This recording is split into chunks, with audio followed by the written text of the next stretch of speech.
Glória a Deus. Acenda essa luz aí, amado. Faça favor para mim. É o primeiro dia da campanha, amado. São 4 dias do sobrenatural de Deus nesse lugar. Olhe para esse irmão aí. Olhe para o irmão, a irmã. Se tiver de cara feia, não se preocupe não. Até acabar o culto, ele muda essa cara. Diga assim. Olhe para ele assim, diga assim, ó. Se você crer, você vai ver a glória de Deus na sua vida. Mas se você não crer, você vai ver na minha. Então creia. Aplauda o Senhor nessa noite. Aleluia. Glória a Deus. Poder sentar, amados, em nome de Jesus.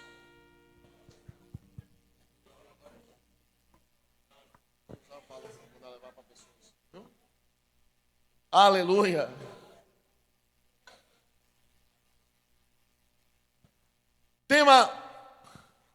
Quando Deus me deu essa mensagem e essa campanha, que está em Daniel 11:32, eu quero que você preste atenção, não converse, amados. Amém?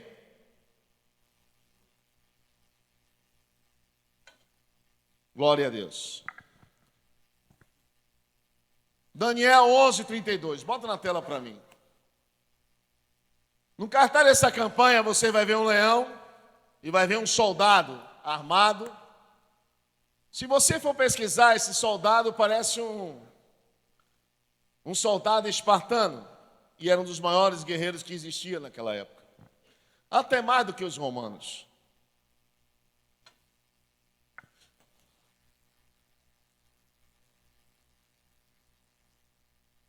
Com lisonjas corromperá aqueles que violaram a aliança. Repita comigo, mas o povo que conhece o seu Deus resistirá com firmeza. Boa tradução. Repita comigo de novo. O povo que conhece o seu Deus. Não, irmão, vocês não estão aqui não. Peraí.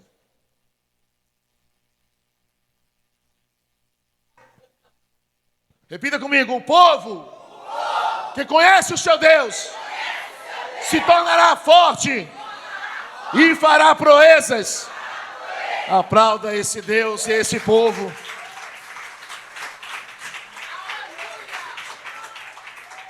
Esse povo é você, igreja.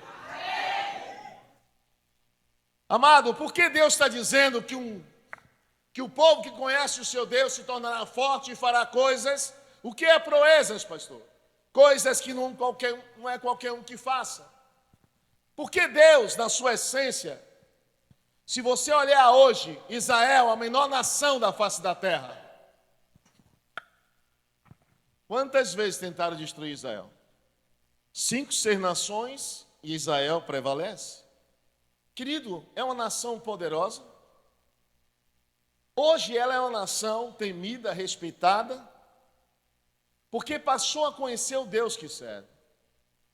Quando você tem um Deus todo-poderoso e você não busca, não se aprofunda, não quer conhecer, você vai ser igual a, como Jó falou, conhecia só de ouvir falar de Deus, mas agora de experimentar, ter uma vida com Ele.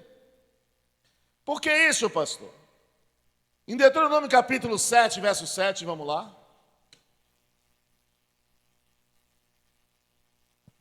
Se for para mim, diga que eu não estou não.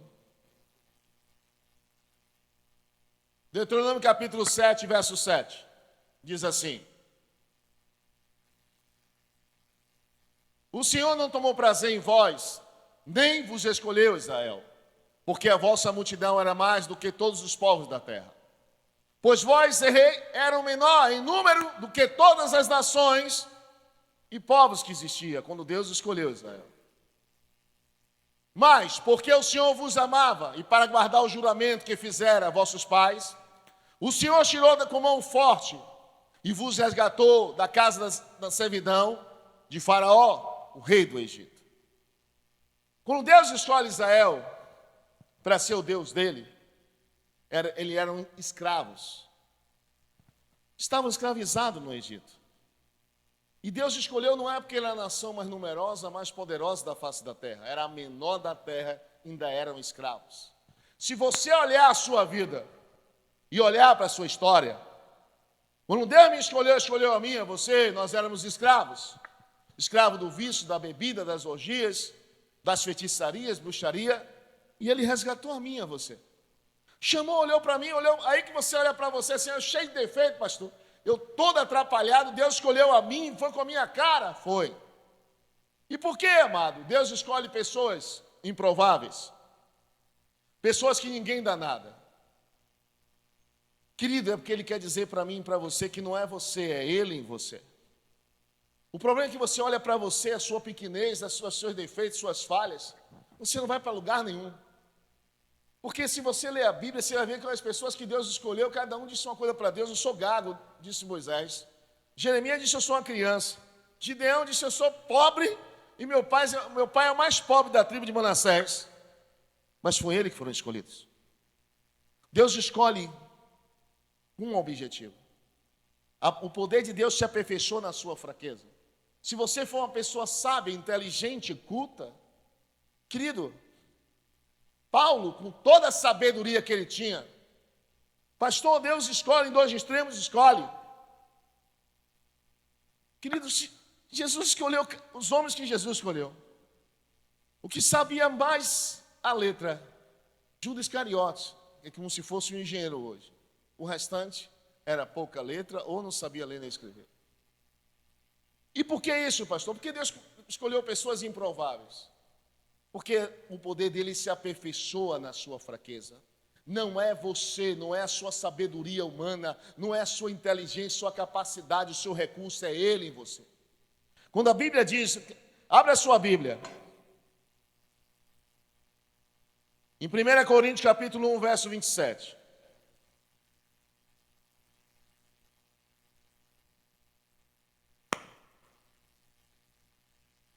Mas Deus escolheu as coisas loucas deste mundo para confundir as sábias. E Deus escolheu as coisas fracas deste mundo para confundir as fortes. E Deus escolheu as coisasvis deste mundo e as desprezíveis, as que não são, para aniquilar as que são. Para que nenhuma carne se glorie perante Ele. Deixa na tela para mim. Ninguém se gloria. Sabedoria, força, capacidade. Você já observou que não é você, é Ele em você? Você já observou que Ele pega o menor de Israel e mata o maior dos filisteus, que era um gigante? Você já observou que Deus sempre parece que dá vantagem ao inimigo e bota a vantagem para o inimigo para dizer assim, ó, não foi o seu braço. É 300 homens contra 135 mil que vêm, como um grão de areia da praia. Para ninguém dizer, foi meu braço que venceu a batalha, porque eu sou um grande guerreiro. Não. Foi Deus que me ajudou, foi Deus que me deu força, foi Deus que me capacitou. Quando você dá honra, glória a Ele, Ele muito mais te dá vitória, muito mais te usa. Por isso que quando Pedro chega num sinédrio para ser interrogado, um homem que não sabia ler nem escrever, um homem ignorante, rude e iletrado, querido, começaram a interrogar ele falava com sabedoria, respondia com a maior simplicidade, sabedoria, entendimento. E aqueles doutores da lei olharam para ele e fez, vem cá, rapaz, ele é pescador, não sabe ler nem escrever, de onde vem tanta sabedoria? E um futucava, outro dizia assim, ele andou com Jesus, ele andava com o mestre. Não era ele, era Deus nele. Quando ele diz, sem mim nada podeis fazer, e comigo você pode todas as coisas, ele disse, ó, você sozinho não pode nada, mas comigo você pode todas as coisas, pois sou eu que te fortaleço. Querido, aí você começa a dizer, pastor, é um negócio meio esquisito, por que Deus faz isso? Amado, para mostrar a mim e a você, quando você se deixa Ele entrar na sua vida, mudar a sua história, querido, foi através de homens igual a Pedro, que Ele edificou a sua igreja aqui na terra. Para você saber que não é você, mas é Ele em você. Êxodo 25, versos 10, vamos lá.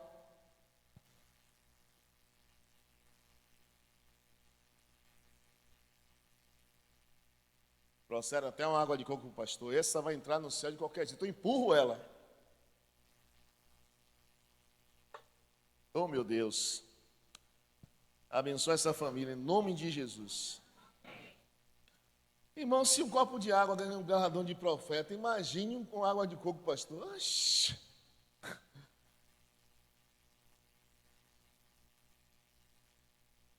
Então diz assim: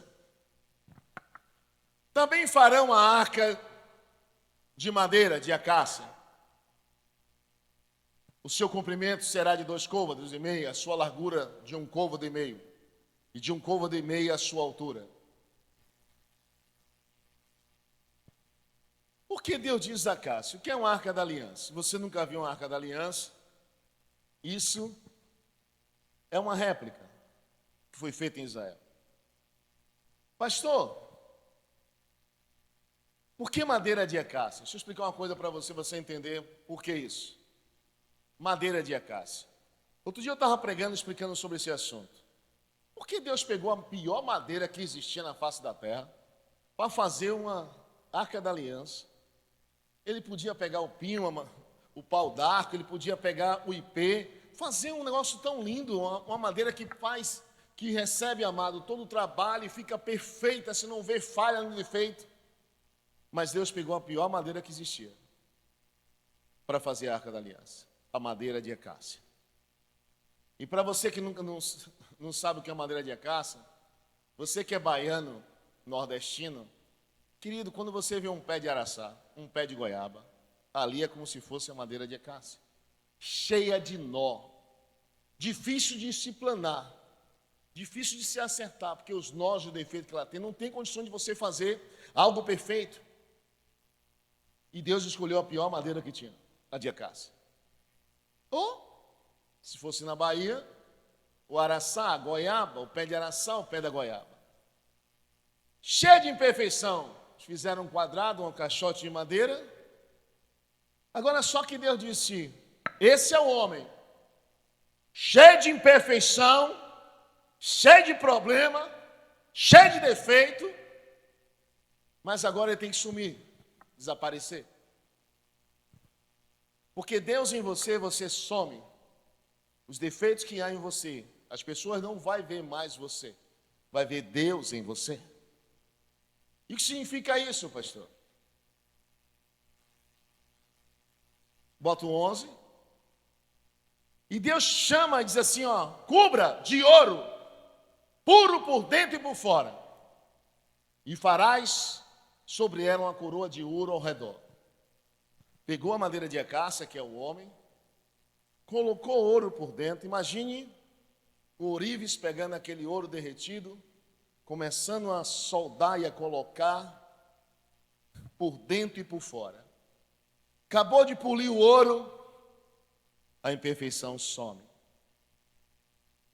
Os defeitos e as falhas desaparecem.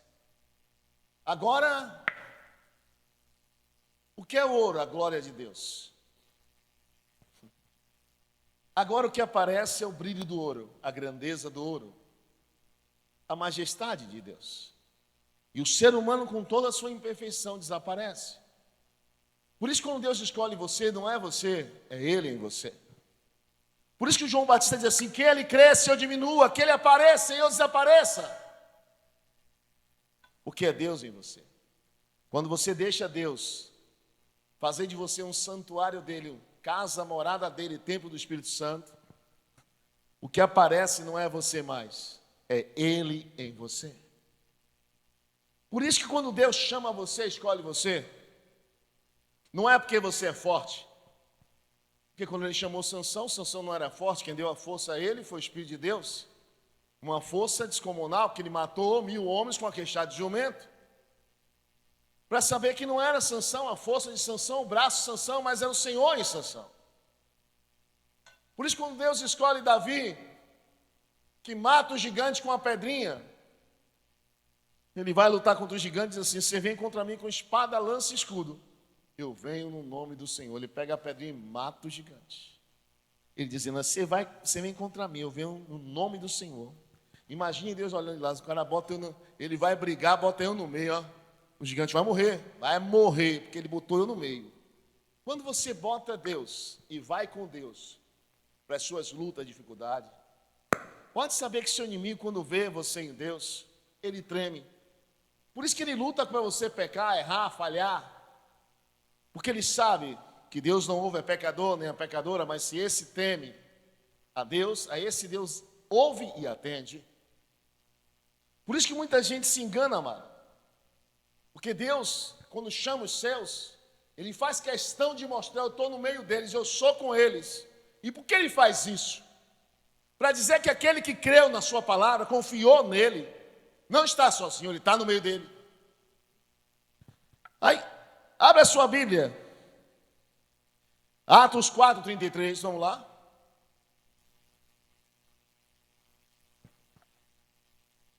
Presta atenção. E os apóstolos de Cristo davam com grande poder testemunho da ressurreição do Senhor Jesus. E em todos eles haviam grande abundância de graça. Bota um nível aí para mim, o 33, faz favor. Com grandioso poder, os apóstolos continuavam a testemunhar da ressurreição do Senhor Jesus. E grandiosa graça estava sobre todos eles. Com grande poder e graça estava sobre os apóstolos que manifestavam o poder de Deus. Por isso que Jesus mandou de 2 em 2. E disse assim: aceitou? Pode entrar na casa. E lá milagre acontece. Romanos 15:19, vamos lá.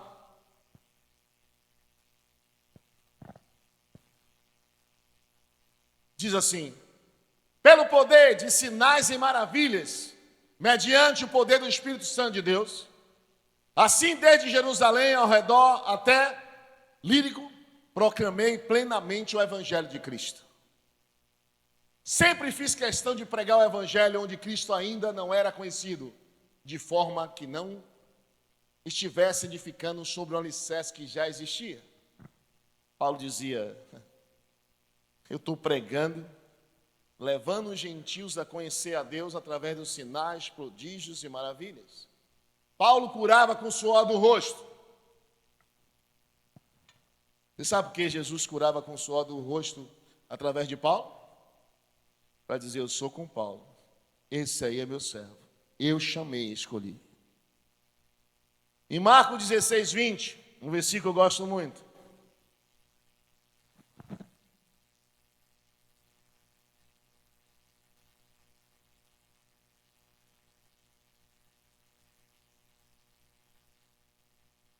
Então os discípulos de Cristo saíram pregando por toda parte, e o Senhor Deus cooperava com eles, confirmando-lhe a palavra que saía da boca. Repita comigo: com sinais os acompanhavam. Bota a Ferreira de Almeida, que é até melhor, mais entendimento mais claro. E eles, tendo partido, pregaram por todas as partes, cooperando com ele o Senhor e confirmando a palavra com sinais que seguiam. Por que isso, pastor? Porque Jesus dizendo assim: ó, eu estou no meio dele. Eles foram chamados por mim. Querido, aprenda isso. O seu Deus é um Deus de poder, criador e soberano. Quando você faz menção desse Deus e crê nesse Deus, você prova de coisas que outros não provam. E toda vez que você tiver uma fé diferente, você vai ser censurado. Toda vez, aprenda isso. Jesus expulsava demônio e curava enfermo. Olharam para Jesus, os que não curavam nem libertavam. Dizia: ele expulsa demônio por Beelzebul. Jesus comia e bebia com as pessoas, ia na festa, chamaram ele de glutão e beberrão. Deus, na sua essência, também não é para mim, não.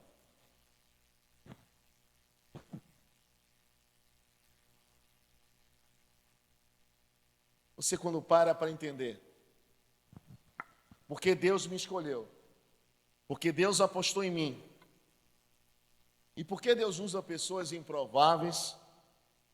Muitas vezes você é muito inteligente, mas é tímido. Muitas vezes o cara não é inteligente, mas é ousado, e Deus usa. E porque todo ousado é usado por Deus. Porque muitas vezes quando você questiona a essência de Deus do Evangelho, você perde muito com Deus por causa da sua fé. Porque na realidade, Deus não sonda as suas palavras, sonda o que está dentro do seu coração. Quando você crê de todo o coração, quando você acredita. Na campanha passada, muitas pessoas deram testemunhos de coisas sobrenaturais, de causas na justiça, de compra de imóveis, compra de carro, conquistas de coisas que vieram aqui fazer um voto. Nessa campanha eu vou mandar fazer voto aqui. E por que uns recebem, pastor, e outros não? Amado, é porque você tem liberdade de usar sua fé ou não, acreditar ou não, e Deus não vai se meter através de sua fé. Cada um é sua fé. Uns crê que vai viver, vai prosperar, outros crê que vai morrer. E por que acontece isso, pastor? Porque cada um tem a sua medida de fé e cada um crê da sua maneira, irmão. Quando você acredita em Deus e confia em Deus, não é você, é Deus em você. Pare de se basear por fé de pessoas que não têm fé. Porque todo aquele que não tem fé e não acredita em Deus, tem a criticar a sua fé, falar mal da sua fé. Foi assim no passado, foi assim nos discípulos, não é diferente hoje. Não acredita em nada. Mentira, ele quer crer. Já viu aquele filme Deus não está morto? O cara vira ateu porque ele orou a Jesus, Jesus não fez o que ele pediu. O enredo do filme, porque ele orou uma vez e Deus não atendeu. E por isso que ele se chateou com Deus, agora você é ateu. Na realidade ele tinha fé. Nem tudo que você pedir a Deus, Deus vai te dar. Nem tudo. E é uma das coisas que eu quero que você entenda. Muitas vezes você pede algo a Deus e a resposta não vem e Deus não te dá. Você assim, acha que Deus esqueceu de mim, Deus não me ama, Deus não vai me atender, Deus está vendo o meu problema. Não. Deus sabe a hora de dar e Deus não nega bem algum aos que andam em retidão. É um versículo que eu gosto muito de pregar sobre ele. Eu acho que se eu não me engano, é 84:11 de Salmos. Olha para mim aí, faz favor.